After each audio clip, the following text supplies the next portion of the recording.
All right. Episode 4. Welcome to the 4th episode of... I just said episode.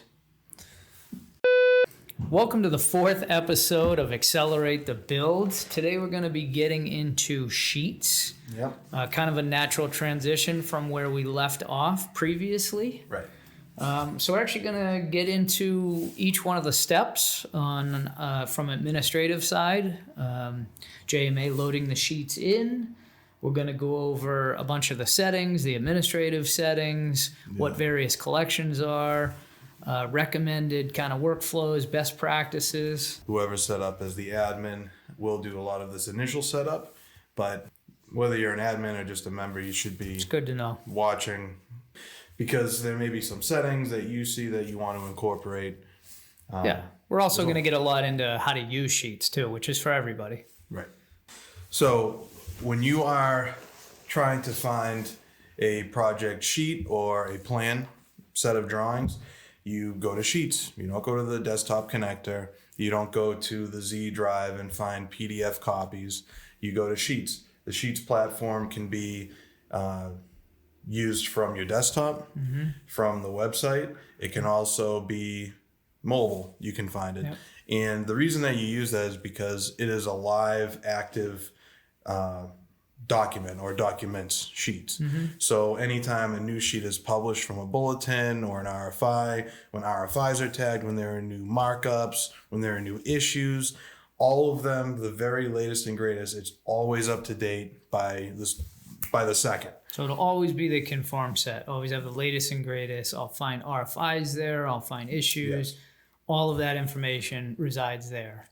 And if I want to, for whatever reason, if I have some advanced markup I need to do, I can always know that I'm exporting the latest and greatest sheet and export it from there. If you do need to go to Sheets before they're actually even on the platform, so say you're reviewing a bulletin, Yep. you can always do that in files in the bulletins folder. Okay. And if I'm someone that likes to look at multiple sheets all day long, because I do, I can have many tabs open with electrical drawing on one, architectural on the other, structural on another one, and it'll actually label those drawings, names, and numbers on my web tabs. On Correct? your web tabs, correct. Generally, ACC Sheets just is a lot more robust, right? Than BIM 360, a lot more options, easier administratively to upload things, some enhancements. Then also from a user point of view, it loads quicker. Yep. You have more options. You can organize in the way that you want to organize. There's just really a lot more options. All right. So we're going to start off. First, you need to make sure, of course, that you're on the correct job. We're using the job ACC podcast that we have created. Right now I'm on the home tool, and where I want to go to the Sheets tool. So this is what you'll see. As soon as you come in, you'll see there aren't any published sheets yet. You'll see that you need to add sheets. The very first place as an admin that you want to go when no sheets have been added yet, you want to go to the settings. So your settings up here, you'll see collections, version sets, disciplines, permissions, and advanced settings. Collections, we'll get into that when we go to add sheets. Version sets will be added as you are adding sheets. Disciplines, permissions, and advanced settings we'll go over right now. So disciplines, there's a designator for each discipline.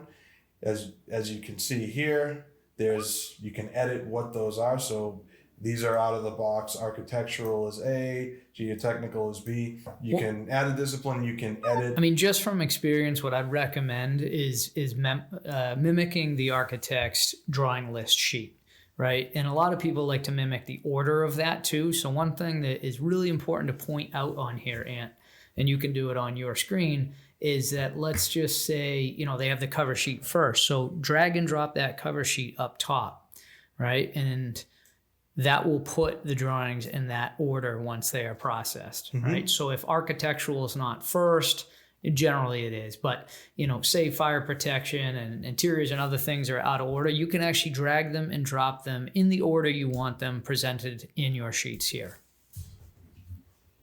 Make sure that you click apply to sheets after you've made these changes. It will give you a little warning here if you haven't yet. Apply. Next, permissions. These permissions, we've gone through, we've templated them. To go through them quickly, admin, it's manage. It's always going to be manage. Your admin will always have the most flexibility and most highest permission set than everybody else. Everyone, you want to keep this view and download. Third-party inspector, we've added create to this also, and the reason is you want them to be able to publish markups. That's going to happen. They're going to go into the set and they're going to find issues. They're going to find things that they need to mark up. Same thing with the architect, BIM coordinator, consultants. You want them to be able to publish markups that the whole team can see and everybody on the job can see. Similarly with subcontractor. And so one of the reasons why we have subcontractor listed here is create, which is the view and export and publish markups, is basically because of the RFI process that we'll go through in much more detail in the RFI video. But giving them that permission in Sheets allows them to start a markup and then start a draft RFI from that markup on the Sheets. And that's what we're encouraging. All right, jumping into advanced settings, there's only one. When you go into your job, you will see this turned off. That is the default. However, we highly recommend you have that on. What this is going to do, you can change the number of days. We have it set to the max that they'll allow you to, which is a full year. You want to be able to share links with the public. Yep. You want to be able to share them with multiple parties and not have to worry about what their permission sets are. Yeah, not have to worry about adding someone to the project that might only be involved for a day or something like that. This gives you the ability to share any and all project sheets with them without actually having to add them to the project.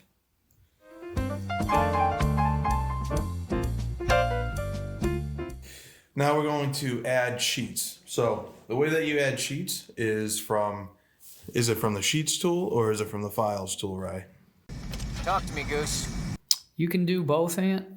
What we'd recommend is, since we've already discussed in Files that all of your contract documents are going to reside in Files, that your architect will place there either through the review process or in the case of the initial contract drawing transfer. Again, that'll be done by your architect but put in Files. So you go to Files, you find that location of the contract documents or the bulletin.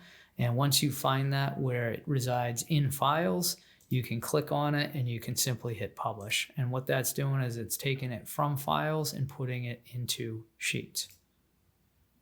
So Anthony will demonstrate the proper steps for that. All right. And as Ryan described it, I've already clicked Publish Sheets. So now it brings me into this dialog here where we are now selecting a version set. And since we have not pre-made one, I am going to now add our version. So this is the 100% CD set. So that's what I'll call it. The issuance date. If you get to the issuance date and you don't remember what it is, the easiest thing to do is to open a new tab, go to Files, and go back to that file that you're uploading. I see here it's 7/16/21, but I don't trust that. I want to see what it actually is. So we go in here. It looks like it's 8/14/2020. So we'll come in here.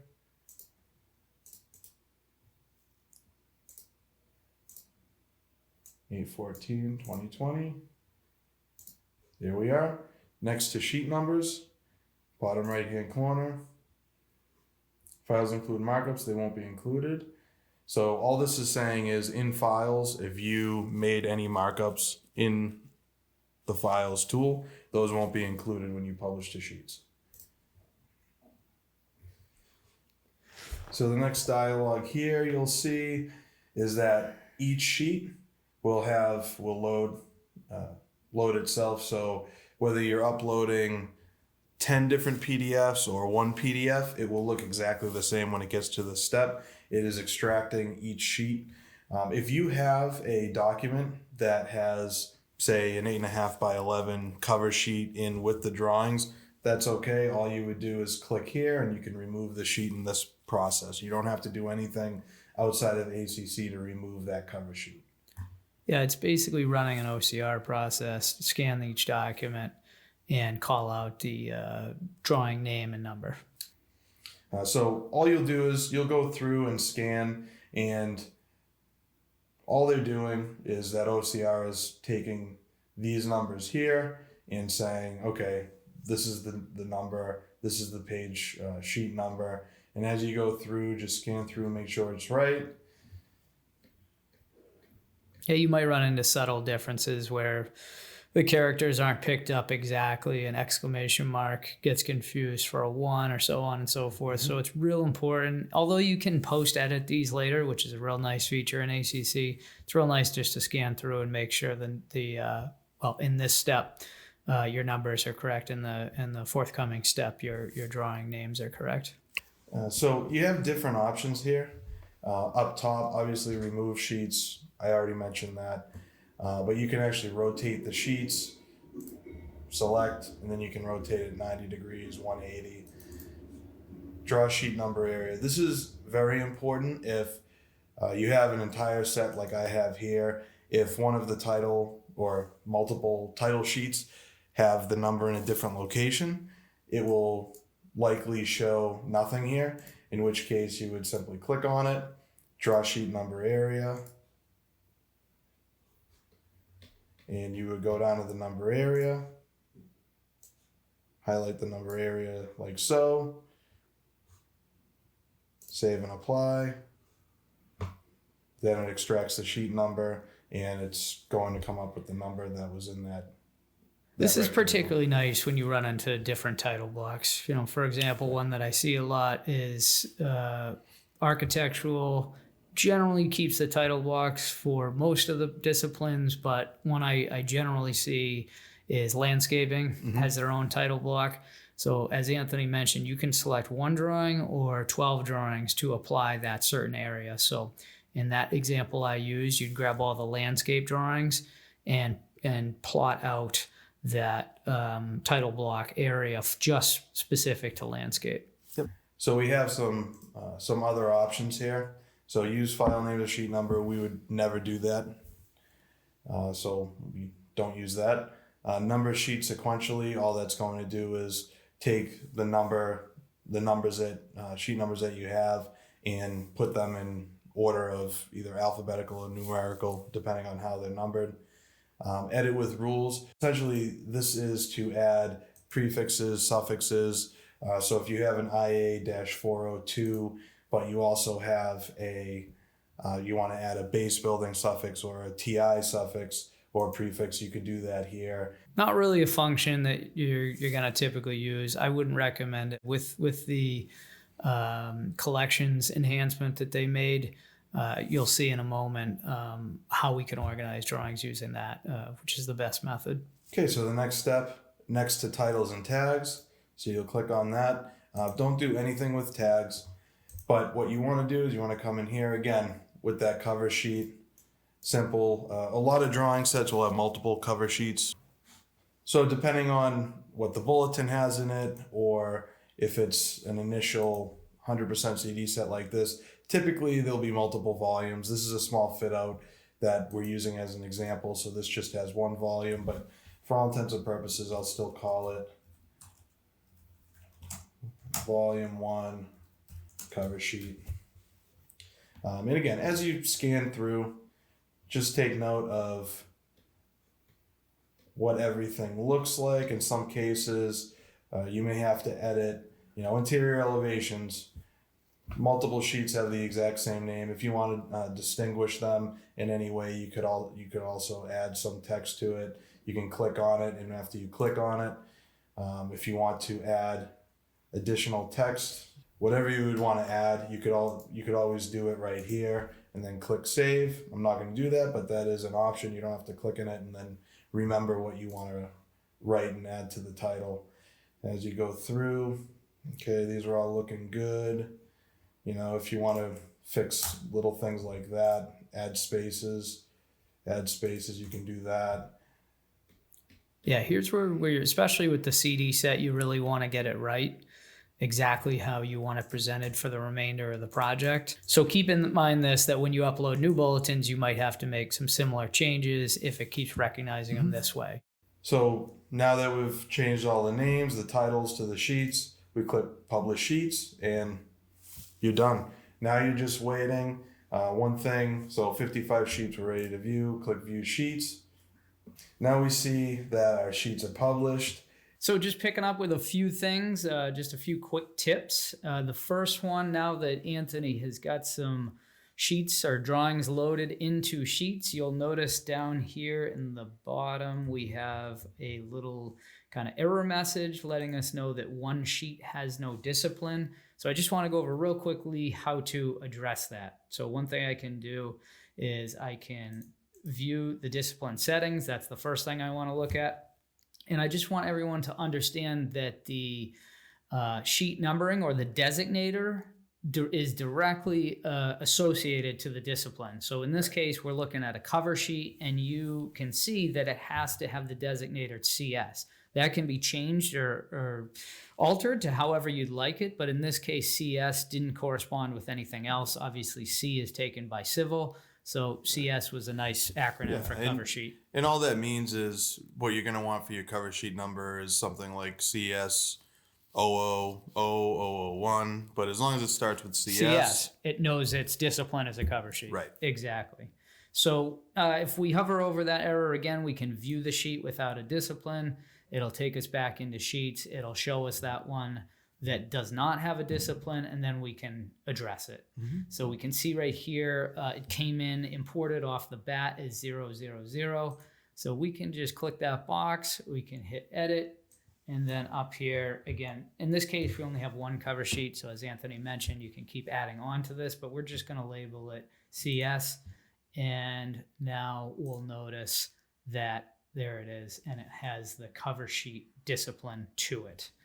One of the other things that I think is super important to address, one of the biggest differences, enhancements between BIM 360 drawings or document control and sheets is that they have now finally integrated versioning that is actually associated to the dates. Okay, very important. You get a lot of flexibility in ACC sheets as far as you can edit everything, right? If I'm looking at a sheet, I can easily edit the number, the title, and now I can edit the version set, which is awesome. And again, the versioning is tied to the date. So if you remember BIM 360, if you accidentally updated something out of order, it was terrible because you had to kind of go undo it and then redo it. Here, in this example, it's going to be tough because right now we just have one version set in it, but it's correlated to the issuance date, right? So you can easily change that. You don't have to delete anything and add it back in. Just put it to the appropriate version set. You can do that in bulk as well. Yep. And Ryan, are you able to change the date on the version set?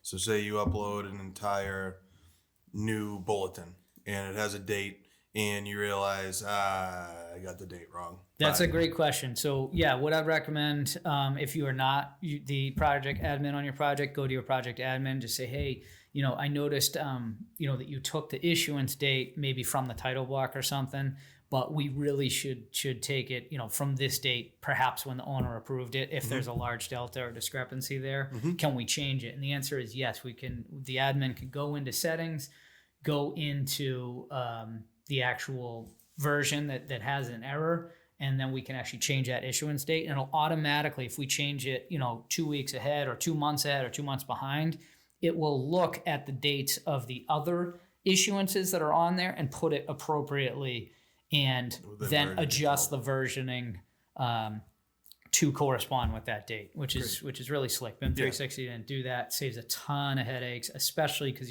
bulletins come out of order all the time, and dates seem to always be fluctuating. So this now addresses that quite easily.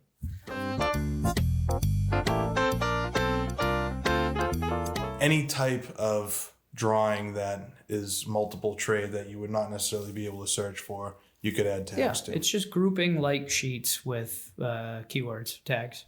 Right. So you can show them how to do that. We could have added tags in the last step, but we found What the workflow we'd recommend is adding tags once they're published. Correct. It's the easiest way to do it. So one thing I'll do here, a lot of times interior drawings are essentially also architectural drawings. So what I'll do right now, I'll just select a few of them.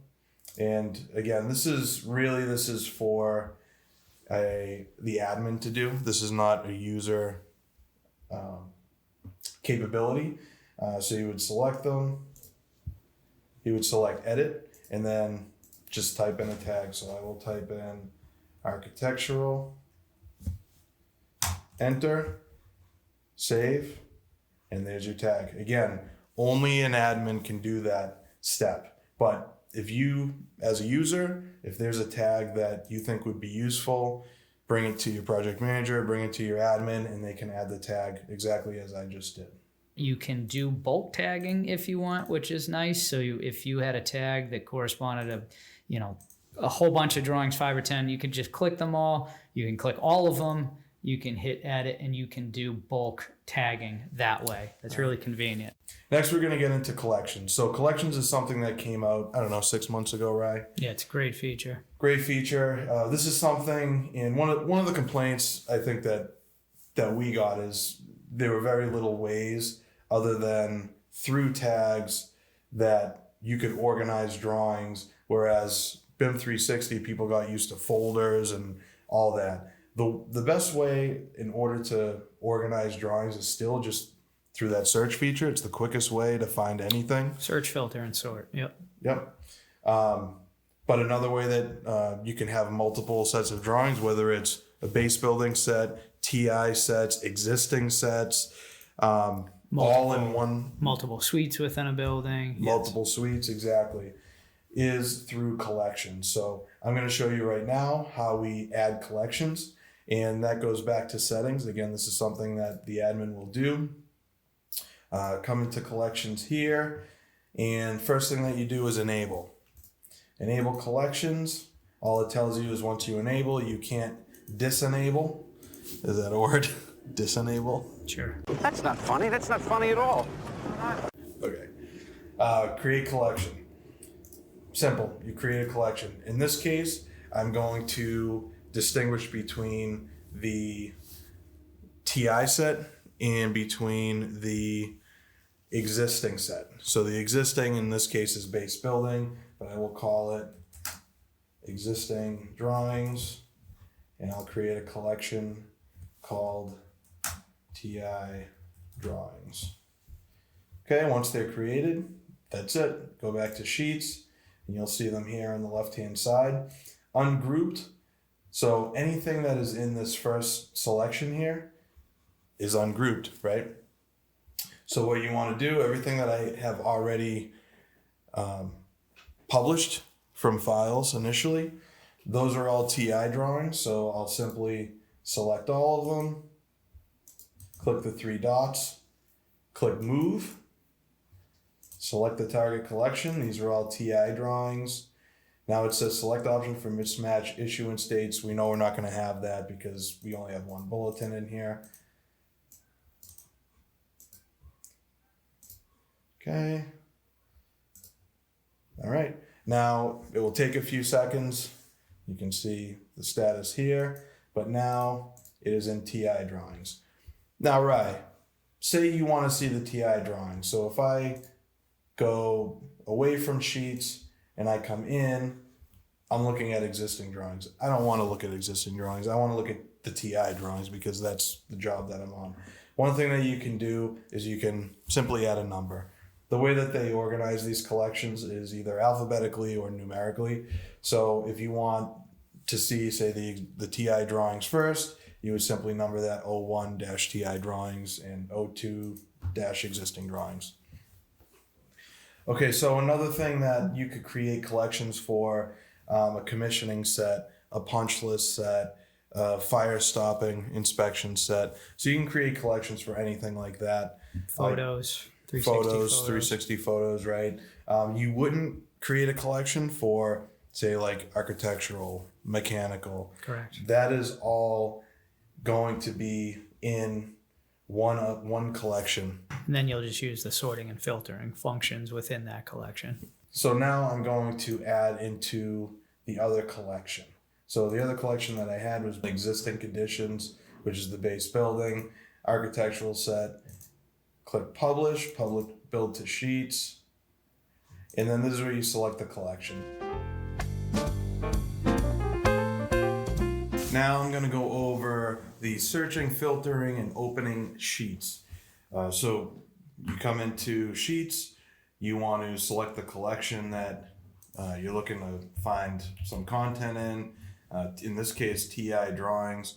And the search function is really powerful. You can actually search content within the sheets now. So you make sure that... So like if I want to find like a specific room or something in a sheet, it'll actually search the sheet and Yes. find that room? Yes. Okay. So for example, I'll select content. You have to select content, check it off in order to obviously search for content. So if I wanted to find, I already have a couple searches here, say the mailroom, and see, okay, so all of these sheets have the mailroom in them. That's pretty cool. Yeah.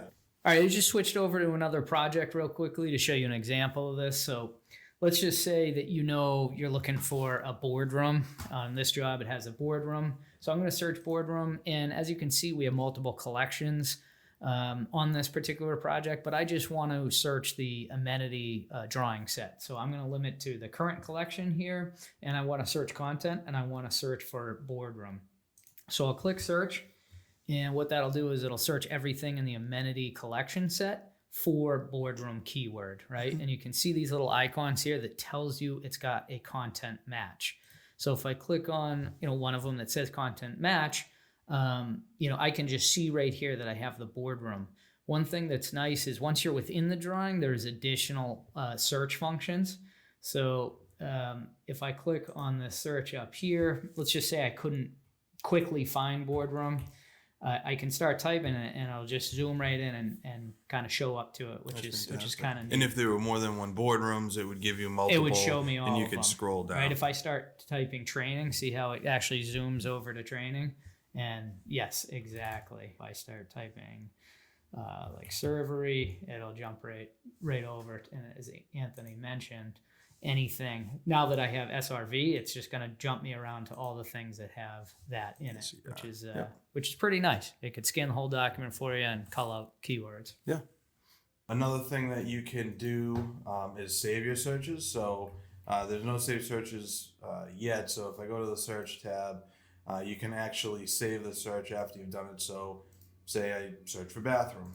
Oh, so if I'm constantly searching for something or like a version set or a discipline, I can actually just save it so it does a quick search. Right. And the way you do that, you do your search with all of the different settings that you want. Click Save Search, and then you can name it. You can change any keywords, version sets, and then you click Save. And then you go into Save Searches, and you have it right here. You click on it, and it automatically searches for you. That's great. So the next way that you can search and filter is by filtering. Mm-hmm. So rather than typing in something in the search bar here, one thing that you can do, you can search different version sets, filters, disciplines, which we went over earlier. You can you want just the interior set. You select interiors. There you have your interior set. Tags, again, we talked about these. It's only going to show the tags that your admin have input into the system. So again, if there's one that you think is going to be useful, go to your admin and they'll be able to add that tag for you. All right, I'm going to jump into the partition plan, level 14. And right now, there are no issues on this. There are no markups. This is just a brand new sheet. And I'm just going to go through some of the options. Where I want to start, though, is at the bottom. At the bottom, you have some settings. And these settings, once you click these off, these are your personal settings. So, for example, vector viewing. This we highly suggest you keep on. This allows you to zoom in as far as possible. Some people might recall BIM 360 a few years ago didn't allow this, and you could only zoom in so far. And some of the more complex drawings, you really couldn't see all the details. Snapping, things like that. Right, exactly. Your display units, you want to change this to whatever you want, but I would suggest feet and fractional units because that's what we work in. Precision, file precision is essentially whatever that the document is set to. You could also restore all those default navigation or default settings. Up in navigation, you can just select your scroll speed. You can select mouse. This is a big one, the mini map, because Yeah, people a lot of either people love that or hate it. Right? So you can click that right off, and the mini map will never show up. This is better on your eyes. You can switch all the sheets over to black. So that's your settings. You can go to full screen mode. You can rotate a page. You can also measure, just like we could previously in BIM 360. However, there's a few different steps that are a little bit different. Measure settings. So this is where you can set your precision. You can set feet, fractional inches. One thing that you need to do in order to measure is calibrate. You're not going to be able to use any of the measure tools before you calibrate. If you know already what the scale of the drawing you're in is, then you can set that. I know that this is 1/8 of an inch, so I will set this to 1/8 of an inch. But it'll save that calibration, right? So you don't have to do it each time? It'll save it, yes. Yeah. So what I'm going to set it feet and fractional inches. Precision, I'll make it 1/8. And when you click create and publish, that's where it saves it. So one thing to understand about this, even if you know the scale, the printed scale, you still need to check it. And the reason you need to check it is when architects plot from Revit or whichever program they're using, you can't trust that they are going to plot it correctly to scale. You have to check it in order to confirm that they have done that the sheet is actually at the scale that it says it's at. So I'm just going to refresh here.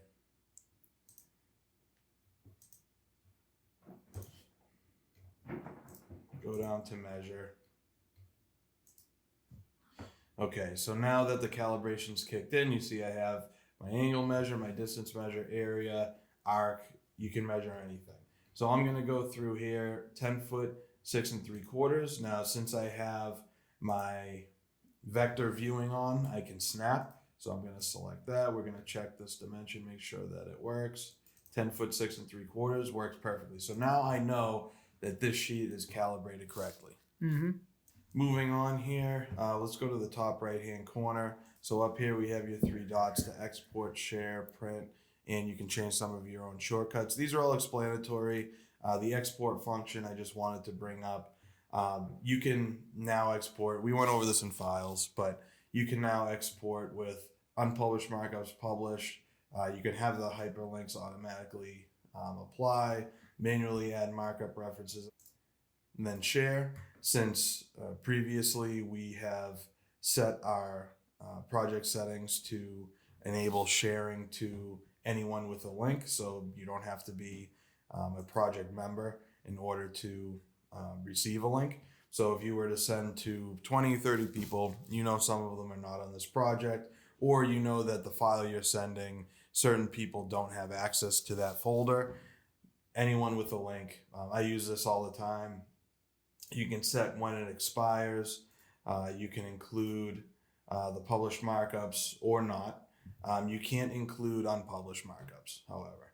Right? And so in here, what I typically do, I'll usually go to links. I'll click copy and simply paste it in, and they click on it in their email, and it brings them to a download page, and it's as easy as downloading anything else. Mm-hmm. Compare tool. So the compare tool, you can now compare not just multiple versions of the same sheet, but you can compare multiple different sheets. So let's see here. If I were to go to Sheet disciplines, correct. So I'm on the first floor plan. So if I want to go, and you can search right in here. So if I want to go to, well, I have it right here, E101, which is going to be a match of the same floor plan. yeah, like an example that I would do a lot would be like an architectural floor plan, maybe with a plumbing, right? To see if they Right. measured up water closet locations correctly or wet walls, things like that. And what I've done here, just for this example, is for the electrical floor plan. So you see that this is out of sync. They don't match. Very simply, click the Align tool here. You find a couple, grab the blue, which is one of the compare documents. It tells you the little legend in the bottom left. That's a nice little legend, which will tell you which version is which. Yep. So in this case, you have the interior is in red and the electrical is in blue. You align them the best you can, and now you can go through and quickly see. I would do this actual exercise. Typically, by the time you're getting to rough, there's already been a couple of bulletins. So it's good to just make sure that your architectural floor plan matches your electrical floor plan, because the electrician will go out there, they'll see, oh, I have these receptacles, but this room layout is now different. So this is just one small quick example of when you would use this. One little tip when you're aligning them too, when you got to get to the fine tune adjustments, you can use the arrow keys on your keyboard. Helps a lot. Yes. You have to be in the move. You can't see me, but I'm clicking my. Okay. So we're in overlay right now, side by side. So now you can see them side by side. So you have this line, and you can either move the document like this, or you can move the line. Another really cool thing, if you're on a sheet in a project that has a rich history to it, once you're in that sheet and you're viewing it, you can really quickly toggle, to past versions. So if you just go up here in the upper left-hand corner, you can see that I'm on bulletin 5, but let's just say I wanted to see, bulletin 1 of this same drawing. I can just click on that. And what's nice too is it kind of highlights to me that it's not current. Lets me know just in case that I'm not in the latest version of it, but this was intentional. So I was able to quickly just toggle back to that version of the sheet. I just created these markups now in Bulletin 5, so it's not going to show me the markups I created in Bulletin 5 and Bulletin 1, but it will show me the markups that were created there during Bulletin 1. Oh, that's good. So it's working how it should. Okay, so the last thing I just wanted to point out, bottom right-hand corner here, if you have multiple, obviously you'll have multiple sheets. So right now we're selected on this one. If you want to move to different sheets without Xing out, you click on the bottom right-hand corner here, and you can move to different sheets. Or if you don't want to click on it, you just want to go to the next sheet, you just go to the next sheet. And it has all the numbers. It doesn't have the name of the sheet, but it has the number of the sheet here, and you can simply go from one sheet to the next.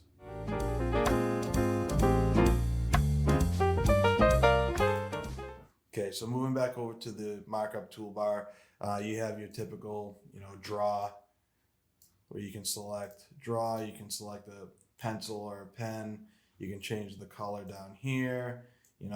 Every markup that you do or every stroke rather that you do in ACC is its own markup. So different from what we had in BIM 360, where you would do multiple markups within the same stroke and it would be one markup. Now every stroke you do is a different markup. So that pen tool, that was one. If I do text, test text, that is now another. And the other thing to notice, when you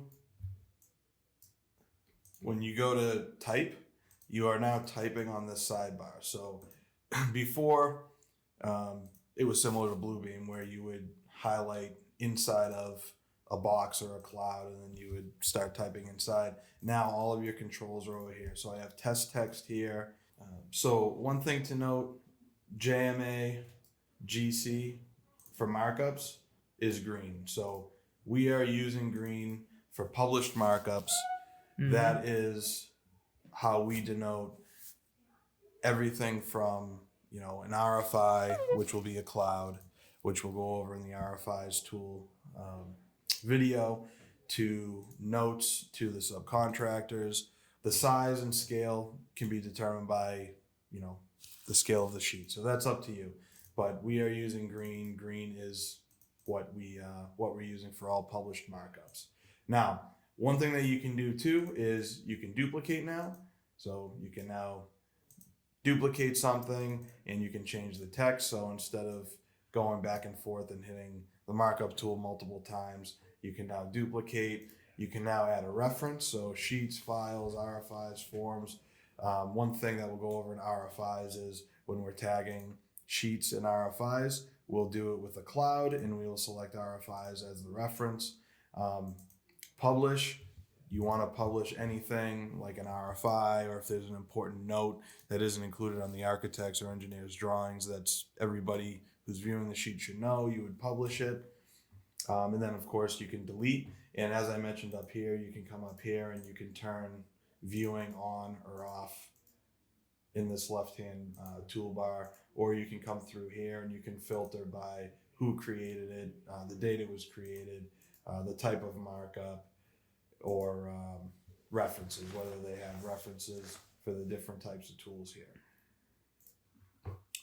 Next, moving down, so you have all these callouts. You have a cloud, you have your arrow with text box. And again, one thing with this is when you click on it, you move the box separate from the leader. So that's one thing to keep in mind. You can move all these independently, but if you select it in the middle, then you can move the entire thing. You can move the box separately. You can move the point separately. You can move the leader separately. And you can rotate it here. Issues. So we'll talk more on this in the issues video podcast, but this is where on the markup toolbox you would add your issues. Photos.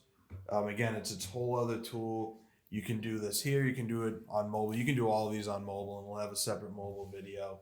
But you simply click on it, and you can add your photo right from your photo library that you have either on your computer or in your Google Photos, wherever you have it. You can drag and drop them here. You click upload.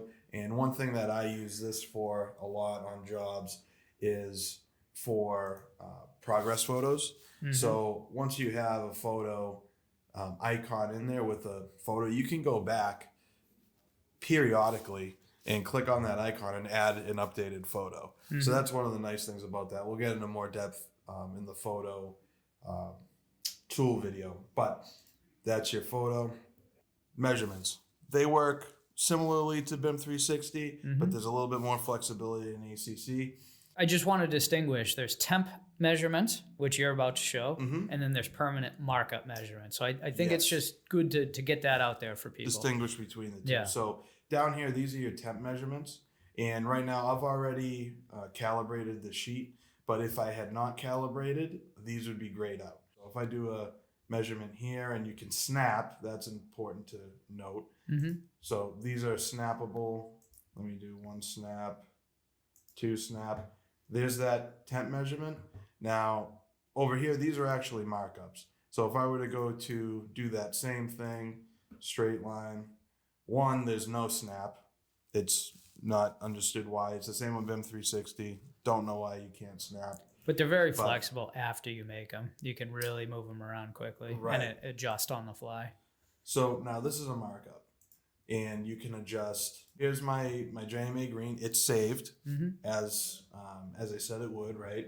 And if you go over to the markups bar on the left-hand side, it is one of my markups, right? So I don't want to publish this. I don't want to reference it. Once I click done here on the temporary, that's going to go away because it's temporary. This is a markup. These are temporary. The markups do actually have some more. So you have your freeform line, your poly line. So if there's a wall or something that's really curvy and you want to just get a rough idea. Just really organic shapes you can do with this. It's kind of neat that you can do it, actually. One thing that would be really cool, Ant, now that all this really robust, rich information, all the bulletins, all the sheets, all the version control, the history is all there. It would be great to actually be able to have a CDL of that. Like, how the architects would always keep a CDL, but we would actually have to maintain it. Mm-hmm. Is there any way that's can inherently just be done in ACC since all that data is already there? Yeah, it's really easy to create a CDL. All you do, simply go to export, sheets log, make sure full version history is selected. You can choose to do all sheets or a current collection, which right now I'm in TI drawings. I'll do all sheets, and you click export. And what they'll do is it'll actually be in two places. So they'll email it to you, but another place where you can go and get it even quicker, just go right to reports. Right. And it'll be right in here. So this is the one that I just did. This is the one I did a few seconds earlier. And I have it open here in Excel. It shows total items, 136. It has them broken up in tabs by collection. So we just switched to a project real quickly with a kind of a rich history and a lot of issuances. If we show you what Anthony exported, it's literally just the one construction set. So I just switched to a project that's got a ton of bulletins issued, did the same steps that Anthony did, simply just went to exports and sheet log here. And as Anthony mentioned, that'll get emailed to me, but I'll also see it here in reports. All right, so that just got downloaded. I'll open that up here in Excel, and you can see on the first tab, just gives you an overview of your sheets log. And then once you go in here, now is where you see what you're accustomed to, right? You got all the sheet numbers, the titles. I'll enable editing here so I can expand those columns as necessary to read it appropriately. You can see what collection it is, and then all of the issuances, which is really nice. So you have a CDL that is always current and just mimics the data that's in Sheets. Really helpful tool.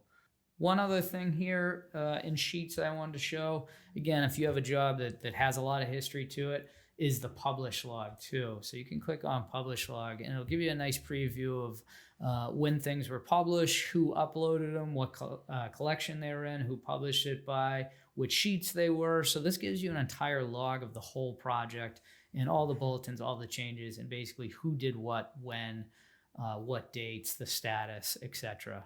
So another really helpful metric there. The job has a good looking log. It's got a great looking log, yep. With that said, why don't we talk about the top 3 things of this video in Sheets. So I'll start it off. Use a bunch of tabs, right? Because you might have an architectural drawing open, you might have a plumbing drawing. So get used to Sheets in the web browser. I promise you'll like it, and you'll start getting used to some of the markup tools. And what we don't want to do is start opening PDFs out of files in Bluebeam, again, because they're static.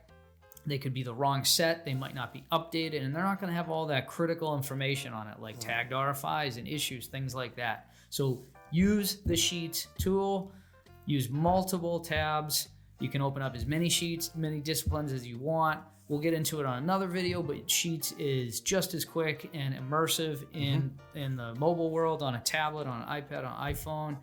Use the search and filter functions. Use the content search. Yeah.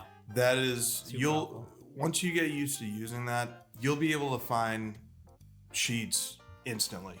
Right. You're not going to be, don't get in the habit of scrolling through multiple sheets. We hear all the time, some users of ACC will say, oh, there's only 50 sheets per page, and then I have to go, yeah, that can be a little annoying, but it's like, you shouldn't have more than 50 sheets at a time anyway, because you should be search for piping, search for elevation, search the keywords, get used to that keyword search. Super powerful. And save searches too. Yep. Because there's going to be searches depending on which subs you're working with, which trades you're specializing in on a certain job. You're going to have searches that are your own, you're going to be hitting all the time. So if you find yourself commonly searching for the same thing, do yourself a favor and save that search. And that's right there. And I know we have a third tip. We got to have 3. We do, right? Number 3 coming up. Publish and unpublished markups. They're super powerful. Again, try to get used to the markups. They're really great. You can put a lot of personal notes on the sheets like I do. I'm always making my own personal comments.